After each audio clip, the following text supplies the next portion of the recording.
오늘 나눌 내용은 히브리서 12장 3절에서 13절입니다. 히브리서 12장 3절에서 13절까지입니다. 12장 3절에서 13절까지 시은이 엄마하고 한 절씩 교독하겠습니다.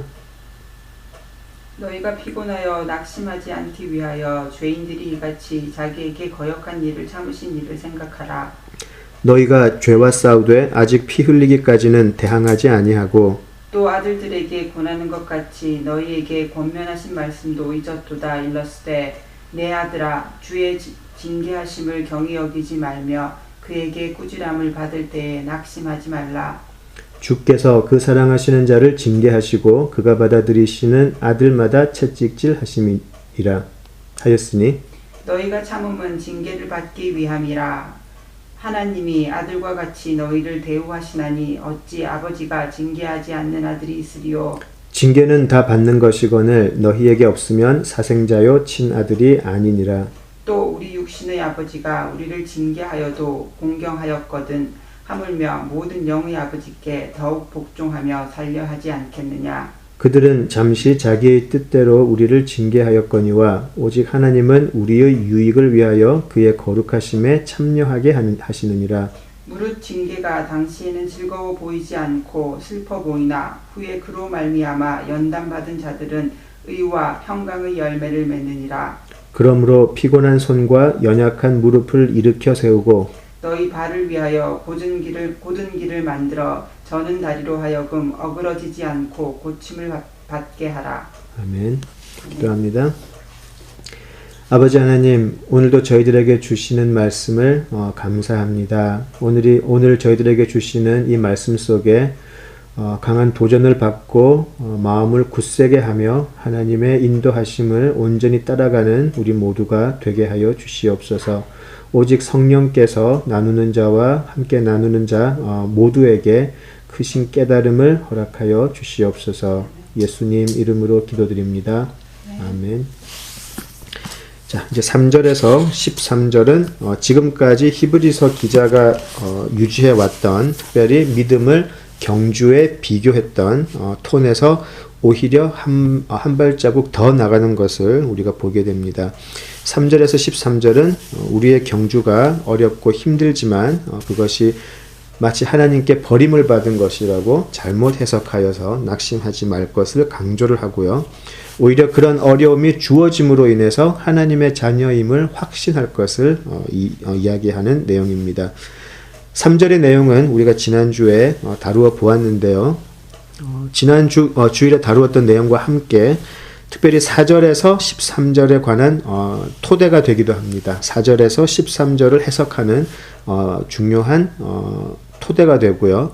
특별히 바로 피 흘리기까지 고난에 대항하셨던 예수님을 생각하여 현재의 어려움을 이겨낸다는 것이 어떤 것인가 그 출발점이 되는 구절입니다. 3절은 우리가 지난주에 다루었으니까 오늘은 4절부터 한번 시작해 보겠습니다. 자, 4절을 보시면 잘 알려진 구절인데요. 너희가 죄와 싸우되 아직 피 흘리기까지는 대항하지 아니하고 라고 되어 있습니다. 아주 잘 알려진 구절이고요. 이제 히브리서 이 4절에서부터 히브리서 기자는 우리 믿음을 경주의 삶에서 전투의 삶으로 오히려 더 치열하게 묘사하는 것을 볼 수가 있죠.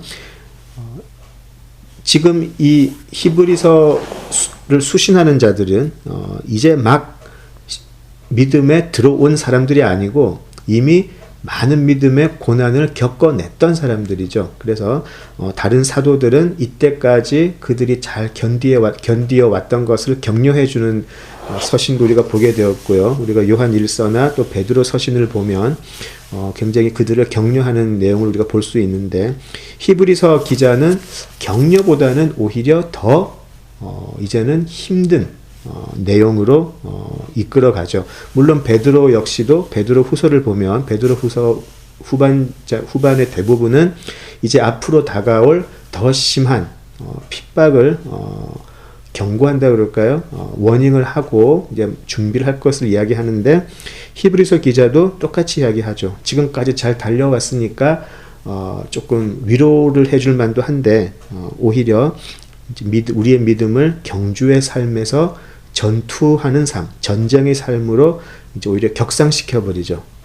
더 심한 지경으로 우리의 믿음의 삶을 이끄는 것 같습니다. 차근차근히 한번 보겠습니다. 자, 4절에서 보시면 너희가 죄와 싸우되 아직 피 흘리기까지는 이라고 되어 있어요. 이 아직이라는 표현을 보면 마치 이제 피 흘리며 대항할 시간이 올 것이라고 말하는 것 같죠. 이제 올 텐데 아직 이르지는 않았다라고 말하는 것 같고요. 그래서 이제 그 당시 많은 신자들이 믿고 있었던 예수님의 임박한 재림, 그래서 그들이 그 당시에 경험하고 있었던 많은 핍박, 또 외로움, 불편함, 그런 것들이 하루아침에 다 해소가 될 것이라는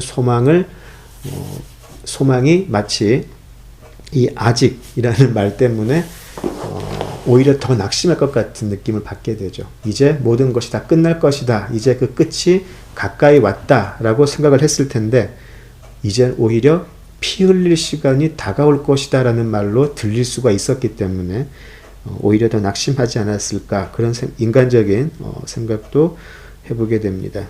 우리도 신앙생활에서 많이 경험을 하죠.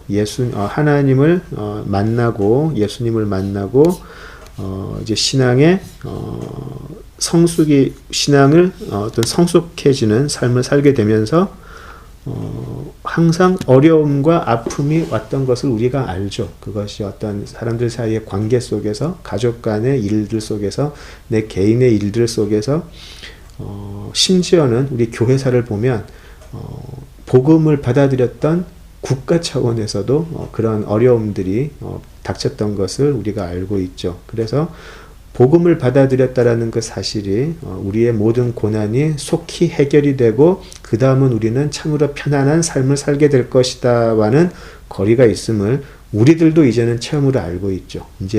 그러나 이제 이 초대교회 사람들은 아직까지 그런 것을 몰랐을 것 같아요. 그래서 그들은 이제 곧 그들이 살아 있을 때 모든 것이 그들이 바라는 대로 해결이 되고 그들의 삶은 앞으로 아주 태평성도라 그럴까, 아니면 만사형통할 수 있는 그런 삶을 살 거라고 생각하지 않았을까라는 상상도 할 수 있게 되죠. 자, 우리가 지난주에 보았듯이 지금 이 편지를 받은 히브리서 수신자들은 한 차례 고난을 잘 이겨냈죠. 우리 10장 32절에서 39절을 읽으면서 그들이 어떻게 살아왔는지를 우리가 보았죠. 같은 유대인들에게 그들은 외면을 받았고요. 그들이 가진 것을 빼앗기기도 했고, 손가락질을 받았고, 손가락질 받는 사람들끼리 모여서 공동체를 이루고, 그래서 그들은 이미 믿음의 경주를 시작하면서 많은 어려움을 겪었죠. 자, 그런데 이제 그들에게 오히려 더욱더 큰 피 흘릴 수 있는 상황도 올 수 있음을 암시하는 구절이 바로 4절이죠. 자, 죄와 싸우는 것이 이제 피 흘리는 상태까지 갈 것이다라는 것은 많은 신학자들이 동의를 하죠. 바로 배교의 시험으로 다가올 것이다라는 그런 의미가 될 것 같습니다. 실제로 초대교회 시절 그 박해를 통해서 수많은 신자들이 믿음을 지키기 위해서 목숨을 잃은 것을 우리가 알고 있죠. 우리가 기독교 역사를 볼 때 특별히 초대교회 그 핍박의 그 여러 기록들을 보면 참 눈물이 나죠. 심지어는 가족이 서로 보는 앞에서 정말 잔혹한 모습으로 죽임을 당하고 그런 것을 보면 참 우리가 말하는 그런 믿음을 지킨다라는 것이 얼마나 참 배부른 소리를 하는 것인지 좀 그런 반성도 되고 참 눈물 나는 그런 기록이 있습니다.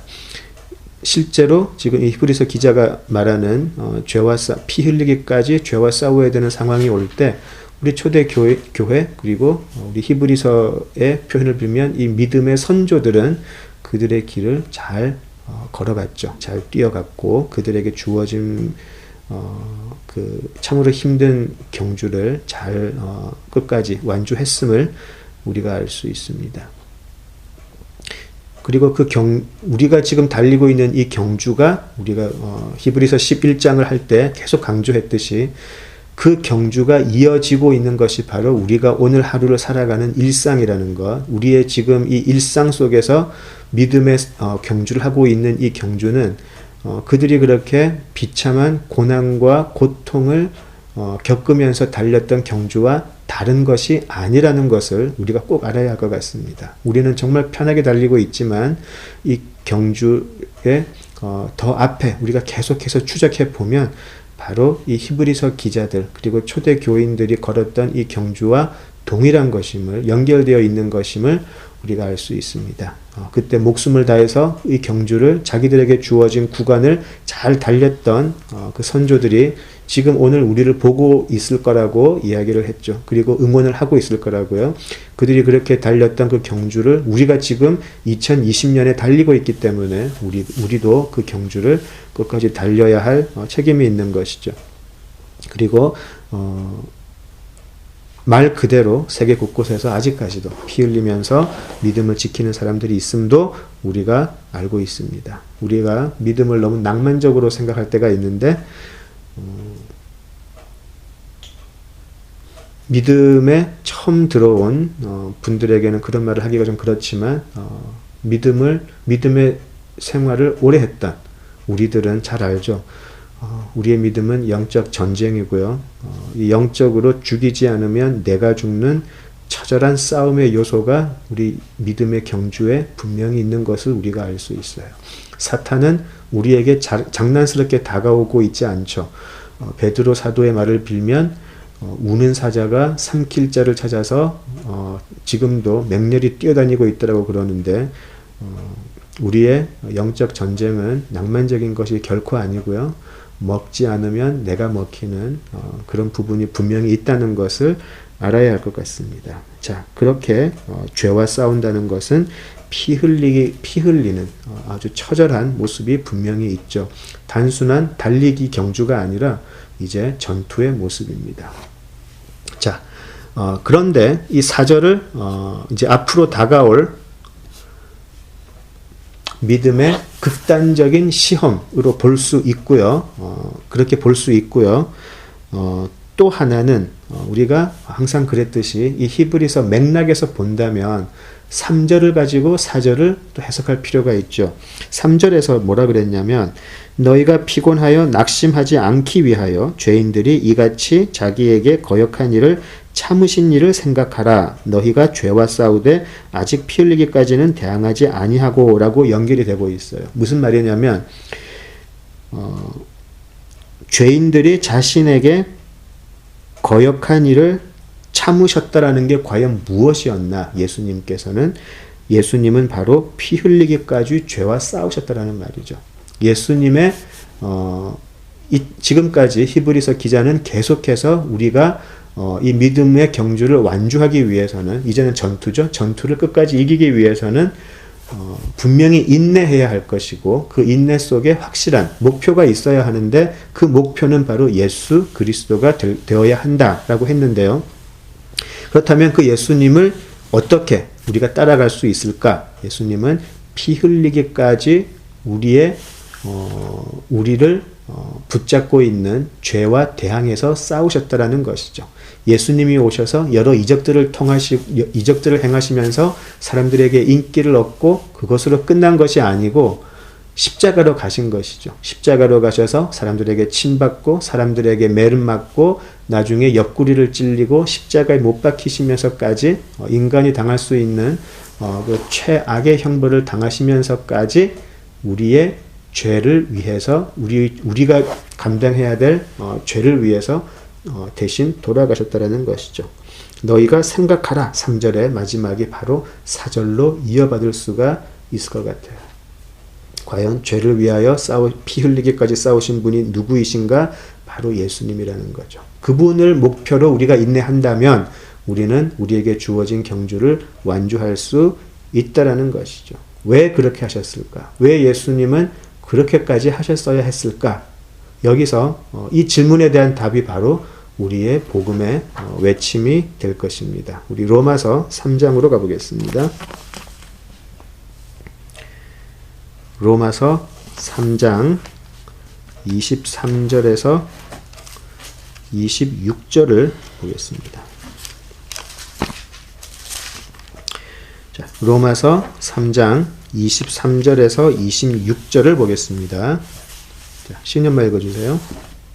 모든 사람이 죄를 범하였음에 하나님의 영광에 이르지 못하더니 그리스도 예수 안에 있는 속량으로 말미암아 하나님의 은혜로 값없이 의롭다 하심을 얻은 자 되었느니라.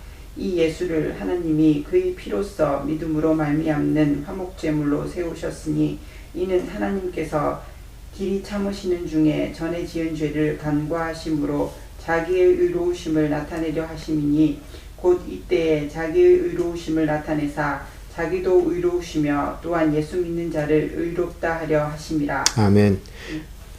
예, 로마서 우리가 복음이 무엇인가라는 질문을 할 때 우리가 복음이 무엇인가라고 이야기를 할 때 로마서 3장을 항상 공부하면 좋겠다라고 말씀을 정말 자주 드린 것 같은데요. 특별히 로마서 3장 속에서도 로마서 3장 23절에서 26절은 복음의 핵심이 됩니다. 물론 사형리도 좋은데요. 저 같으면 사형리보다는 바로 로마서 3장 23에서 26절 이 네 구절을 우리 복음의 가장 핵심이라고 말을 할 수 있을 것 같습니다. 왜 예수님께서는 우리를 위해서 하늘 보좌를 버리시고 하나님과 동등됨을 취할 것을 동등이 될 것을 버리시고 이 땅에 오셔서 그런 고난을 겪으셔야 하셨을까? 그런 질문에 바로 이 네 구절이 대답을 하고 있죠. 모든 사람이 죄를 범하였기 때문에 하나님의 영광에 이르지 못했다. 모든 사람이죠. 모든 사람의 전적인 타락이죠. 그러나 그리스도 예수 안에 있는 속량으로 말미암아 바로 하나님의 은혜로 값없이 의롭다 하심을 얻은 자 되었다. 예수님의 속량, 대속만이 하나님의 의롭다 하심을 얻을 수 있는 것이었는데 그 예수님께서는 그 다음 구절에 바로 자신이 화목제물로 세워지는 것을 마다하지 않으신 것이죠. 무엇을 참으셨나요? 바로 죄를 범했던 사람이 하나님의 영광으로 이르는 것을 바라고 믿었던 그 영광에 이르는 것을 예수님은 바라보고 참으신 것이죠. 오직 자신만이 그것을 이룰 수 있다라는 것을 아셨기 때문에 자, 그러고 났더니 25절을 보시면 이 예수를 하나님이 그의 피로써 말미암는 화목제물로 세우셨으니 하나님 앞에서 우리의 죄가 씻기어지고 한 발 더 나가서 씻기움을 받은 것에서 한 발 더 나가서 이제는 하나님과 교통할 수 있고 하나님의 자녀라고 일컬음을 받을 수 있는 화목될 수 있는 자리까지 우리가 나가게 됐고요. 하나님께서 길이 참으시는 중에 전에 지은 죄를 간과하심으로 자기의 의로우심을 나타내려 하심이니라고 하셔서 공의로우신 하나님께서는 아무 대가도 없이 우리의 잘못을 덮어버리실 수는 없지만 그러면 하나님의 공의하심은 하나님의 공의는 파괴가 되는 것이죠.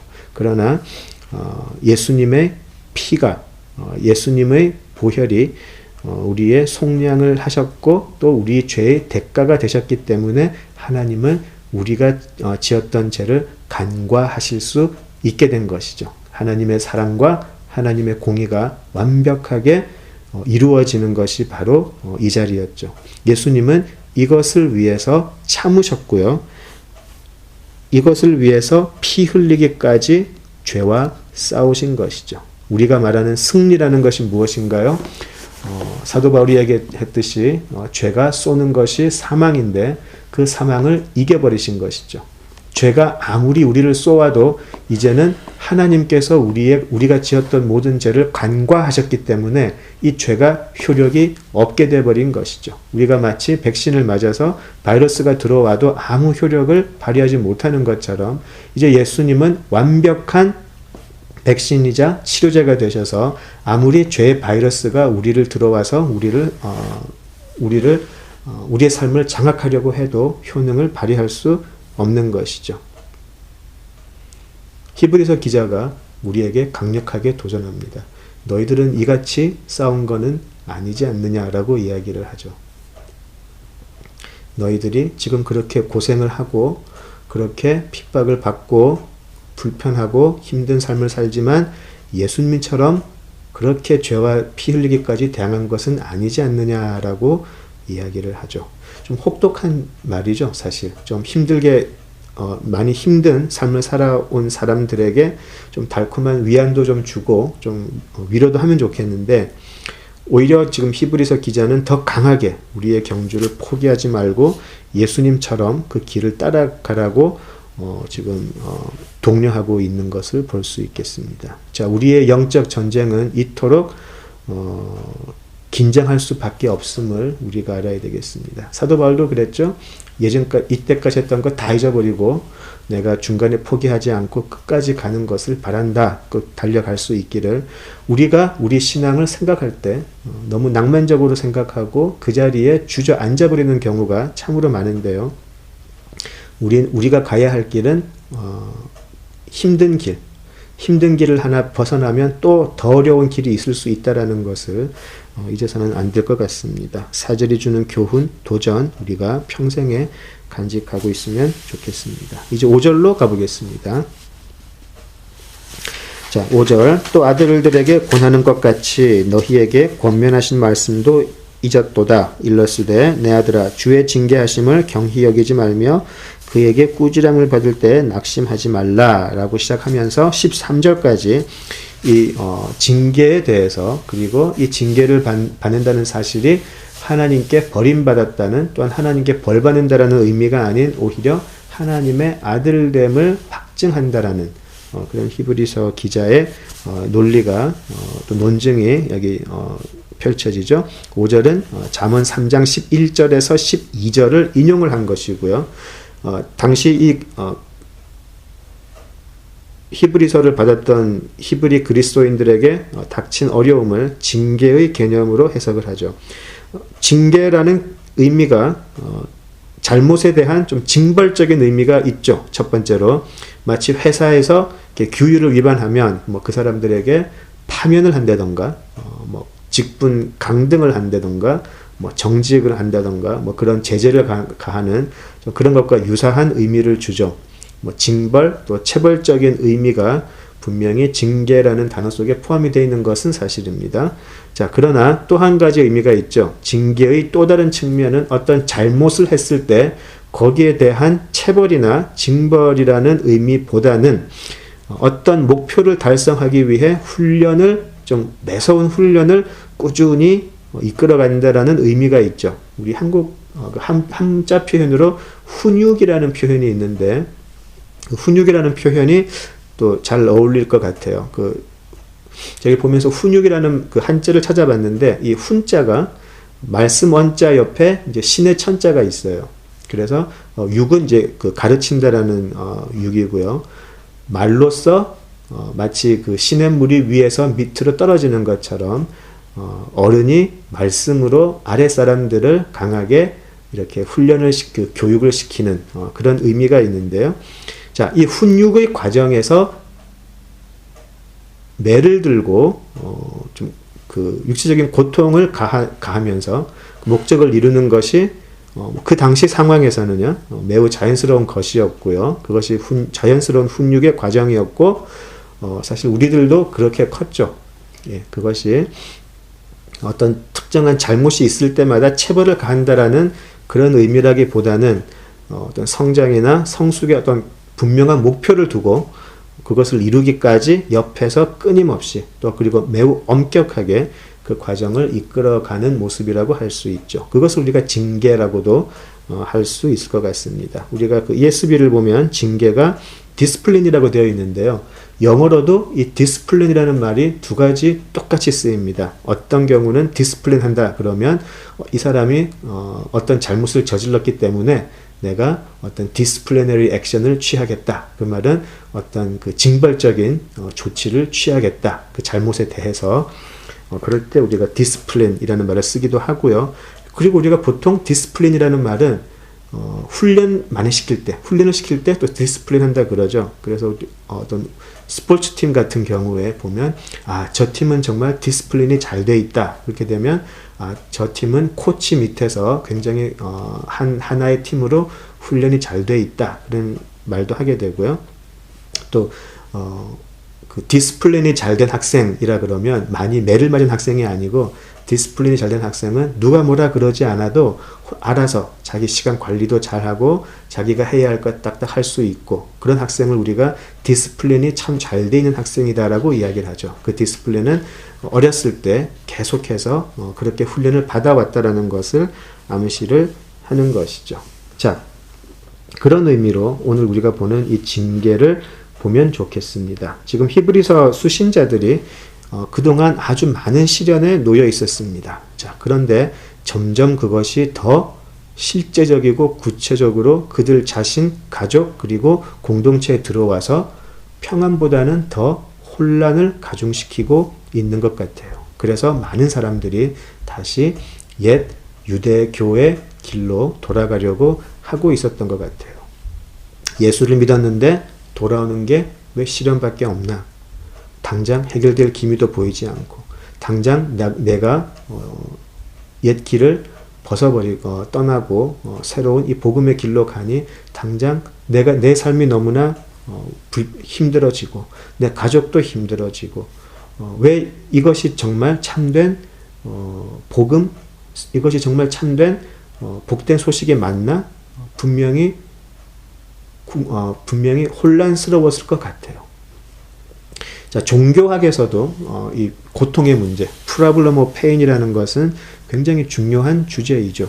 또 종교 사회학에서는 바로 이 고통의 문제가 우리가 사람들이 종교를 만들어내는 가장 기본적인 질문이었다라고도 이야기하죠. 그래서 종교 사회학자들은 어떤 식으로 옛날 고대 사람들이 그들이 알 수 없었던 질병, 그들이 알 수 없었던 죽음 같은 것을 설명하려고 했는가, 자신들이 알고 있는 것으로 종교를 만들어내므로 해결하려고 했다. 그런 것이 이제 비교 종교학에서 나오게 되죠. 그 고통의 문제로 이제 그 현대 작가는 필립 얀시가 이 고통의 문제, 특별히 이제 크리스찬들이 겪어야 하는 고통의 문제로 책을 많이 쓰기도 했고요. 또 C.S. 루이스가 이 고통의 문제, 똑같은 제목으로 Problem of Pain이라는 그 제목으로 책을 썼죠.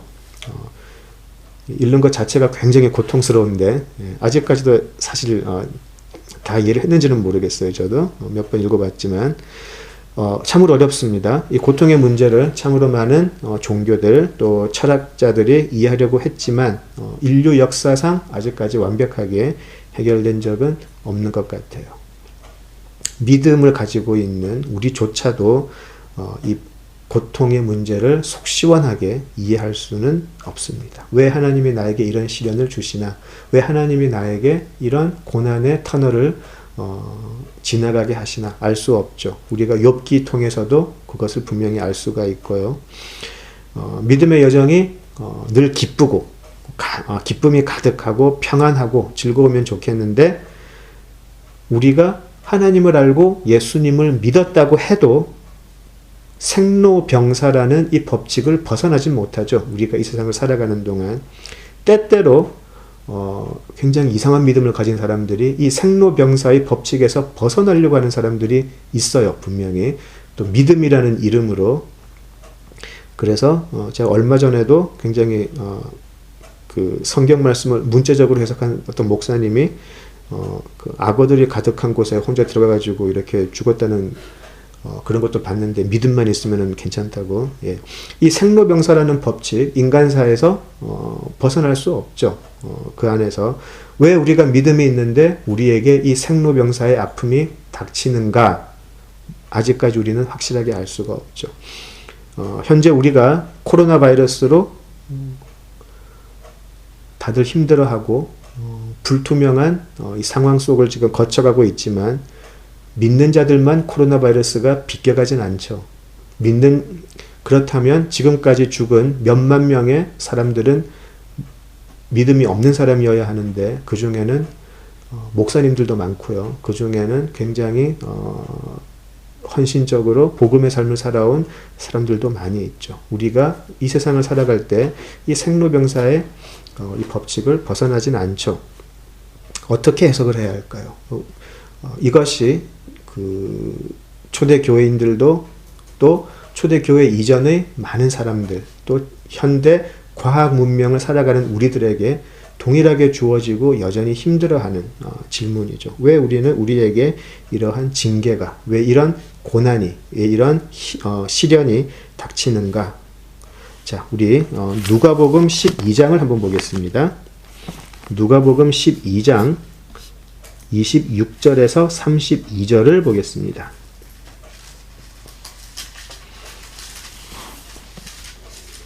누가복음 12장 26절에서 32절 신이 엄마 읽어주세요.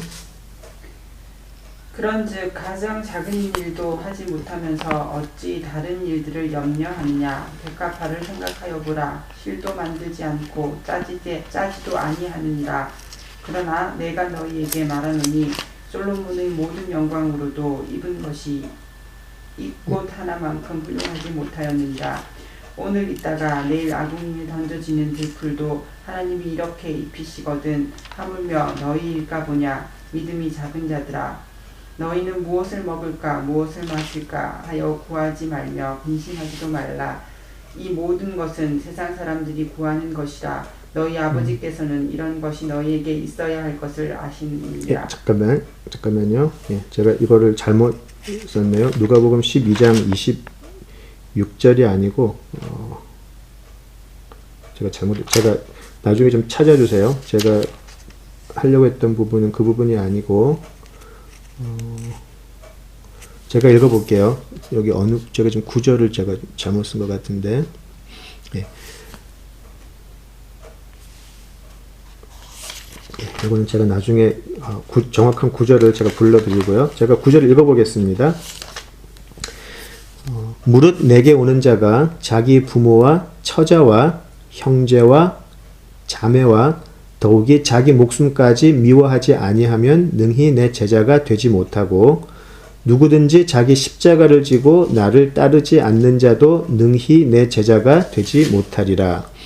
너희 중에 누가 망대를 세우고자 할진대 자기의 가진 것이 준공하기까지에 족할는지 먼저 앉아 그 비용을 계산하지 아니하겠느냐. 그렇게 아니하여 그 기초만 쌓고 능히 이루지 못하면 보는 자가 다 비웃어 이르되 이 사람이 공사를 시작하고 능히 이루지 못하였다 하리라.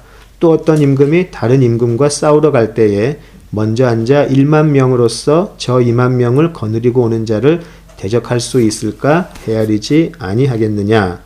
만일 못할 터이면 그가 아직 멀리 있을 때에 사신을 보내어 화친을 청할지니라 라는 내용입니다. 자, 이것이 예수님께서 많은 이적을 행하시고 난 후에 제자들에게 하시는 내용의 하시는 말씀이죠.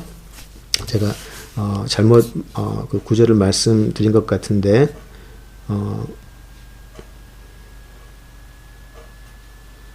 잠깐만요. 누가복음 14장이었네요. 14장.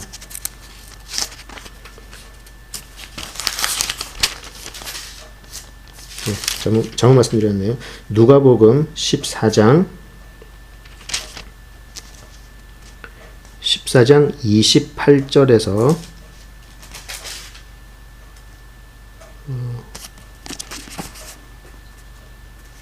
30절에 32절의 내용이네요. 예. 26절. 예, 누가복음 14장 후반부의 내용입니다. 제가 장수를 잘못 썼네요.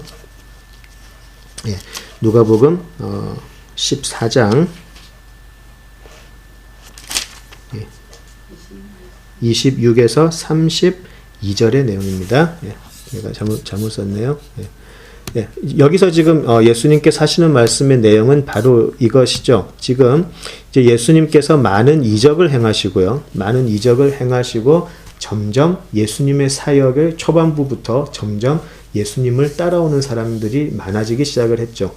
그리고 점점 그 속에서 많은 병든 사람들이 고쳐지고 많은 또 그 사회적으로 어울리지 못했던 사회적으로 아웃캐스트라 그럴까요? 사회적으로 도저히 공동체 안에 들지 못했던 사람들을 찾아가시고 그러는 가운데서 억눌려 살던 많은 사람들이 어떤 새로운 어떤 해방되는 것을 보았고요. 그들이 상상하지 못했던 그 기적들이 눈앞에 펼쳐지는 것을 보고 굉장히 새로운 세상이 펼쳐지기 시작했다라는 것을 보게 된 사람들이 생겨났죠. 예수님의 인기, 예수님의 명성은 계속해서 올라가기 시작을 했고요.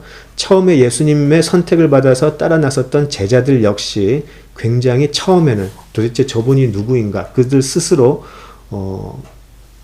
궁금하고 확신이 없었지만 가장 가까이서 그런 예수님의 모습을 보던 제자들 역시도 이제 점점 내가 이분하고만 같이 있으면 앞으로 한 자리 할 수 있겠다라는 그런 희망, 그런 소망이 막 생겨나게 됐죠. 우리가 지난번에 마가복음을 공부할 때 이 부분에 대해서 굉장히 오랫동안 이야기를 했고요. 예루살렘 입성을 하기 전에 예수님은 바로 이 부분을 가지고 제자들에게 그 작은 자 비유를 하시면서 굉장히 경고하셨던 것을 우리가 알 수 있습니다.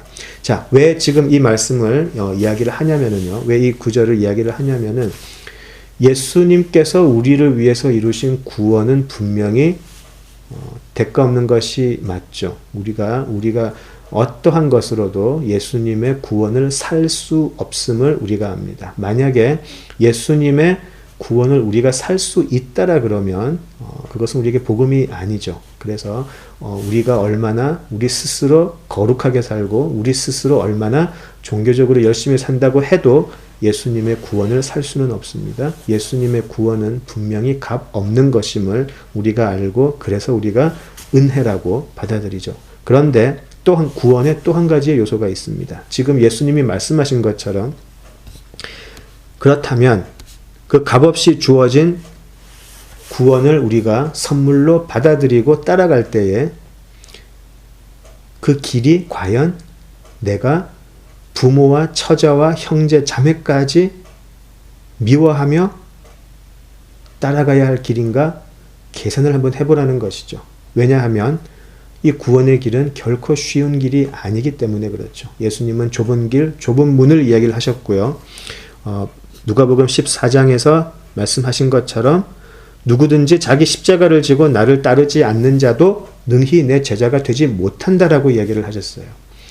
예수님께서 허락하신 구원은 값없는 것이지만 은혜이지만 제자가 되는 길은 그렇지 않습니다. 제자가 되는 길은 십자가를 지고 예수님의 길을 따라야 하는데 먼저 계산해 보라는 것이죠. 네가 너의 모든 것을 포기하고 네가 가진 모든 것을 잃어도 반드시 이 길을 가는 것이 옳겠는가 계산하라고 예수님께서 분명히 하셨어요. 자, 우리의 신앙이 바로 그러한 것이라는 것이죠. 예수님을 쫓아가는 길이 내게 많은 희생을 요구하는 것이라면 물론 그 희생은 세상 속에서의 희생입니다. 생로병사 안에 갇혀있는 우리가 분명히 지불해야 할 희생이 제자도의 삶에는 있다라는 것이죠. 처음에는 예수님의 이적들이 너무 신기했고요. 또한 그분이 약속하시는 여러 가지 것들이 너무나 좋아서 따라 나설 수 있을 것입니다. 그러나 제자들, 그리고 또 제자들 중에는 나중에 예수님께서 이스라엘의 지도자가 되면 그 옆에서 높은 자리를 차지하고 싶은 욕심을 가진 사람들이 분명히 있었고, 이를 위해서 다투었던 것도 우리가 알 수 있고, 또 중간에 요한의 엄마가 치맛바람으로 한 자리 요구하는 것도 우리가 보게 되었죠. 그런데 이 제자의 길에 들어서고 나니 오히려 내 삶 속에서 포기하고 놓아버려야 할 것이 너무나 많아지는 것을 점점 보게 되는 것이죠. 예수를 따라가면 더 많이 얻고 더 높이 갈 줄 알았는데 오히려 더 잃어버리고 더 낮은 곳으로 가게 되더라는 것이죠. 그들은 여전히 구원을 원했고요. 천국에 가고 싶었죠. 그러나 그들은 그 길이 좁은 길을 걸어서 좁은 문을 통과해야 한다는 것을 알았을 때는 당황했고, 거의 대부분의 사람들이 포기하고 돌아서고 심지어는 배신을까지 했던 것을 우리가 알 수 있죠. 저는 예수님께서 남기신 여러 말씀 중에 그 말씀이 참 가슴 아프게 다가올 때가 있어요. 너도 가려느냐라고 물어보시는 그 말씀. 모두가 돌아가요. 처음에는 예수님께서 하신 그 많은 것을 바라보고 따라오겠다라고 온 무리들, 셀 수 없는 무리들이 따라 나서지만 거의 대부분의 사람들이 돌아가게 됩니다. 그때 예수님께서 물어보시죠. 너도 돌아가겠느냐? 지금 예수님께서 어려운 상황을 겪어내고 있는 우리들에게 물어보실 수 있을 것 같아요. 너도 떠나겠느냐라고 물어보실 것 같아요. 지금 우리에게 닥친 많은 고난, 그리고 이 히브리서를 받은 이 수신자들에게 예수님께서 동일하게 물어보십니다. 너도 가려느냐?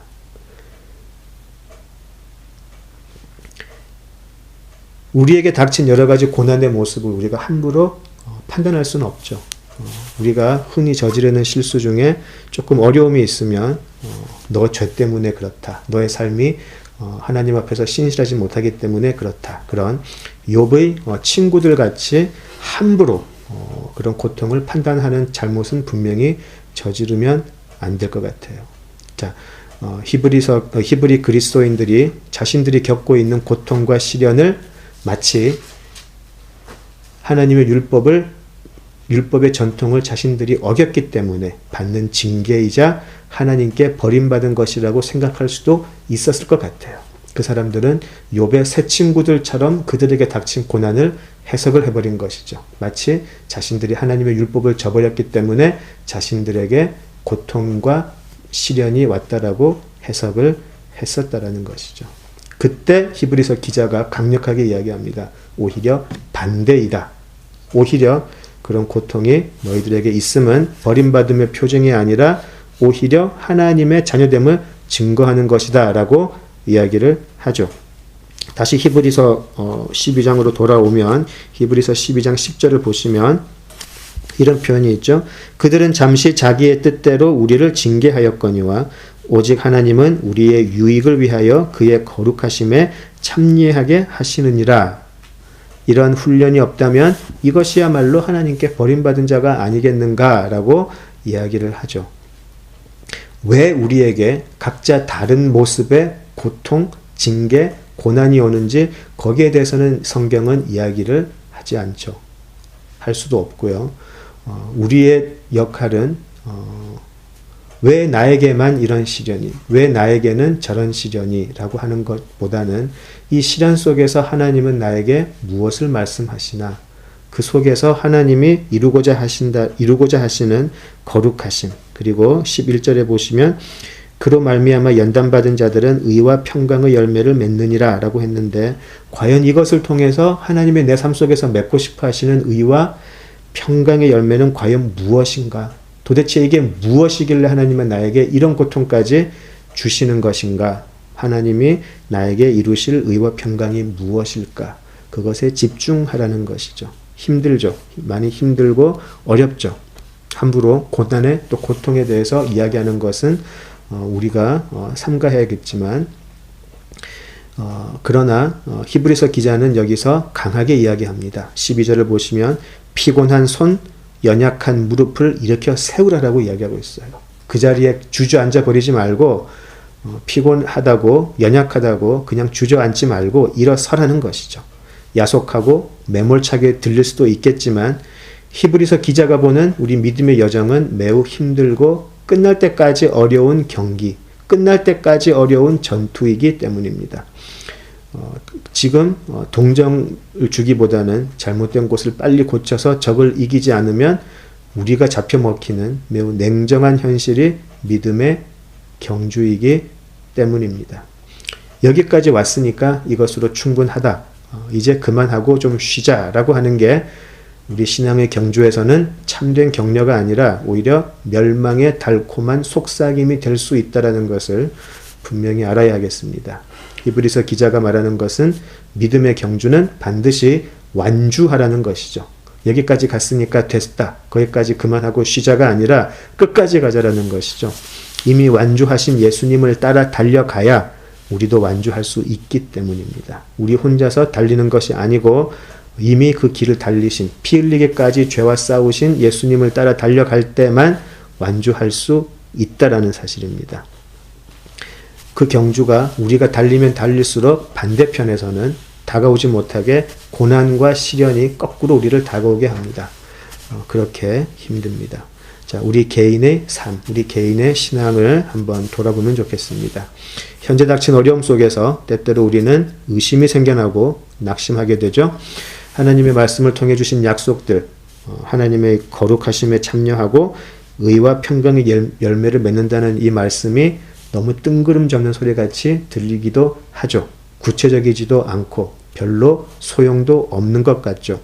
자, 우리가 왜 자꾸 우리의 신앙의 훈련을 해야 하는지 생각을 해볼까요? 왜 기도를 해야 하고, 왜 말씀을 읽어야 하고, 왜 하나님과 교통해야 하는지, 바로 하나님의 거룩하심에 참여하심이 무엇인지, 의와 평강의 열매를 맺는 것이 무엇인지 우리가 점점 구체적으로 알 수 있기 때문입니다. 도대체 그것이 무엇이길래 우리 신앙의 선조들은 목숨도 아까워하지 않았을까? 지금 우리에게는 뜬구름 잡는 소리 같은 의와 평강의 열매가 그들에게는 얼마나 확실했길래 자신의 삶, 자신의 가족까지 포기할 수 있었을까? 그것을 우리가 우리 믿음의 경주 속에서 알아가야 한다는 것이죠. 점점 우리의 목표 지점에 가까워 올수록 우리는 점점 더 자세하게 볼 수 있을 것 같습니다. 자, 다시 한번 히브리서를 공부하면서 주제로 삼았던 질문으로 돌아가 보겠습니다. 우리는 예수로 충분한가? 우리의 삶 속에서 하나님의 의와 평강의 열매가 맺혀지는 것으로 충분하다고 말할 수 있을까? 질문을 해보면 좋겠습니다.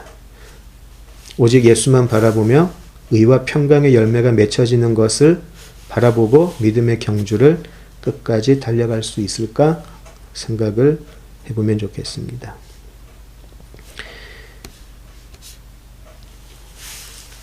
이미 예수님 그리고 많은 믿음의 선조들은 자신들에게 주어진 그 경주를 다 달려갔습니다. 의와 평강의 열매를 바라보며 하나님의 거룩하심에 참여하시는 것이 너무나 확실하기 때문에 그것이 이 세상의 어떠한 것보다 가장 소중하기 때문에 그것을 보고 잘 달려갔습니다. 우리도 그 길을 달려가라고 하시는 것이죠. 오늘의 나눔을 가장 격려가 될 수 있는 구절을 찾아서 읽음으로 마치겠습니다. 자, 지금 우리가 달리고 있는 이 길에서 예수님께서 이미 달려가신 예수님이 말씀하십니다. 요한복음 16장 33절의 말씀입니다. 요한복음 16장 33절에서 예수님께서 하신 말씀이 오늘을 달려가는 우리에게 힘이 되면 좋겠습니다. 반드시 이루어지고 있는 약속입니다. 세상에서는 너희가 환난을 당하나 담대하라 내가 세상을 이기었노라. 아멘. 네, 기도하시죠. 아버지 하나님, 은혜를 감사합니다. 우리들이 살아가는 이 세상 속에서 우리들이 이해할 수 없고 도저히 판단할 수 없는 많은 어려움과 고통들이 우리의 삶을 공격하고 또 덮치고 있음을 우리가 경험합니다. 그러나 우리들의 이 경주가 결코 낙심할 수 없는 것은 이미 이 길을 달려가시고 완주하신 예수님께서 이기신 경주이기 때문입니다. 하나님 우리에게 이 믿음을 허락하시고 우리가 이 경주를 더욱더 달려가면서 과연 하나님이 그토록 원하신 의와 평강의 열매, 과연 그것들이 무엇인지 우리가 좀 더 볼 수 있게 하시고 그 기쁨이, 그 감격이 오늘의 어려움을 능히 이겨낼 수 있는 힘이 되게 하여 주시옵소서. 우리 모두에게 이 약속이 넉넉하게 이루어질 수 있게 되기를 간구드립니다. 예수님 이름으로 기도드립니다. 아멘.